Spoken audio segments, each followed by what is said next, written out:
पहले आपका बहुत बहुत शुक्रिया है। आप कभी कभी मेरे पास आते हैं कि लोगों तक ये बात पहुंचाने के लिए, तो आपका मैं शुक्रिया अदा करता हूं। मैं आज एक्चुअली किश्तवाड़ में था। मैं उन परिवारों से आज मिलने के लिए गया है जो बेचारे ये कुदरती आफात से उनको नुकसान पहुंचा है, बहुत जाने गई है। तो उनके पास हम गए हैं, तो हम ऊपर वाले से दुआ कर रहे हैं उनकी शहादत कबूल किए।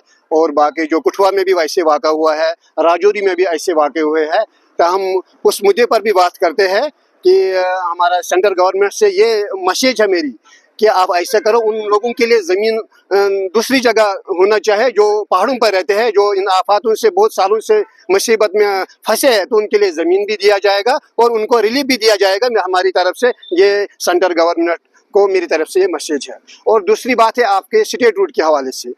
स्टेट रूट के हवाले से ये बात है कि कश्मीर को, कांग्रेस को स्टेट रूट चाहे, नेशनल कॉन्फ्रेंस को स्टेट रूट चाहे, अपनी पार्टी को स्टेट रूट चाहे, जो मौजूदा अवाम है उनको स्टेट रूट नहीं चाहे। उन्होंने वोट दिया है 370 के लिए, 35A के लिए उन्होंने वोट दिया है और 42 सीटें बनाई है वहाँ नेशनल कॉन्फ्रेंस की।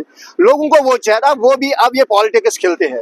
मेरे हिसाब से ये स्टेट रूट नहीं होना चाहिए जब तक कश्मीर में माफिया खत्म नहीं जाएगा।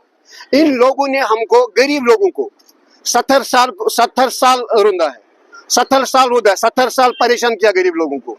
और अगर इनकी नौकरी में जाएगा, 70 साल में इनकी नौकरी में रिश्तेदार है, अपने जो जानी मानी है वो है उनके है। अगर इनकी प्रॉपर्टी की तरफ जाएगा, इनकी प्रॉपर्टी में भी है, इनका करोड़ों में प्रॉपर्टी है। आप बता मेरे भाई साहब, ये प्रॉपर्टी कहाँ से आया है?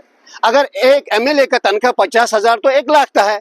आप 30 साल का इसका हिसाब लगाओ। अगर इनके 50 करोड़ का प्रॉपर्टी, वो कहाँ से आया? मेरे का इसका जवाब होना चाहिए। नेशनल कॉन्फ्रेंस में उसे जवाब पूछना चाहता हूँ, वो पैसा कहाँ से आया? हम गरीब आवाम पिछले 70 साल आप लोगों ने हमको रोंदा है।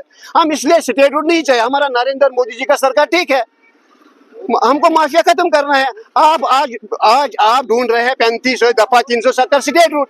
आप बोलते हैं हम काम करेगा, हमको स्टेट रूट वापस होना चाहिए। मगर मैं ये आपसे सवाल करता हूँ उमर अब्दुल्ला, मैं आपसे सवाल करता हूँ, अब वजीर आला के नाते आपने लोगों को मंडेट दिया, जब आपके पास 70 साल 35 से दफा 370 था, स्टेट आपके पास था, उस वक्त आपको काम क्यों नहीं याद आया?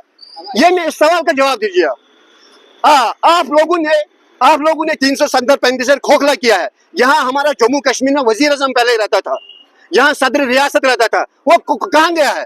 भाजपा उस वक्त सरकार नहीं था, भाजपा पर हाथ उठाते थे, मगर लेकिन वो कांग्रेस और मिली भगत करके नेशनल कॉन्फ्रेंस ने हटाया, खोखला उन्होंने किया और आज भाजपा पर हाथ उठाया। नरेंद्र मोदी जी ने वो काम किया है, ये 70 साल में किसी ने नहीं किया। हम कश्मीर का, हम ग्राउंड जीरो से आया है।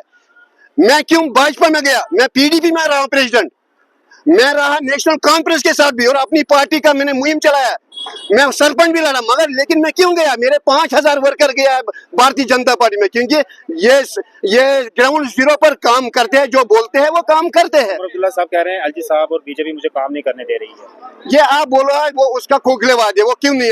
LG साहब ने बोला ना हमारे पास खाली सिक्योरिटी है। उसने कितनी बार बोला मेरे पास सिक्योरिटी है। आपको राशन कार्ड बनाना है, राशन कार्ड भी आपने माफिया बनाया है। अपने वर्करों को दिया आपने राशन कार्ड, वो अंत्योदय, और बाकी PDP वर्कर है, अपनी पार्टी है, जो भी है उनको नहीं दिया है।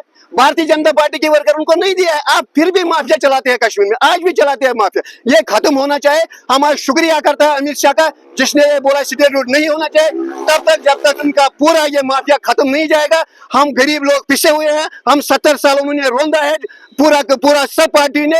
अब भारतीय जनता पार्टी जो है वो काम अच्छा करेगा, ईमानदारी का करेगा, और हम कार्यकर्ता है, हम कार्यकर्ता के रूप में लोगों को जुड़ाएगा। हम ग्राउंड जीरो पर काम करते और करते रहेंगे। हमारी हाथ में सच की किताब है और हम गरीबों को जुल्म करने नहीं देगा। अब बात हो गई बस, इससे ऊपर हम जुल्म नहीं देगा। और सबको मेरी तरह, आपसे मैसेज है मेरी तरह सबको, जो कश्मीर में हमारी कानाचंसी में अफसर लोग हैं, हम आपको धांधली नहीं करने देगा। आपको जो ठेकेदार रखा है, एक नेशनल कॉन्फ्रेंस ने एक ठेकेदार रखा है पैसे के लिए, और वो आपको माफिया हम नहीं छोड़ेगा, और आपको ईमानदारी से काम करने का और गरीब जनता का आपको काम करना पड़ेगा। और मोहम्मद अशरफ की यही वजह, मैं भी गरीबों के लिए उठा है। और इंशाल्लाह रहमान हम ये जो भी DDC आएगा और सरपंच आएगा, 5 आएगा, हम भारतीय जनता पार्टी पूरा कश्मीर में मेजॉरिटी के साथ में, आपको वसूख से बोलता है, हम जीत जाएगा।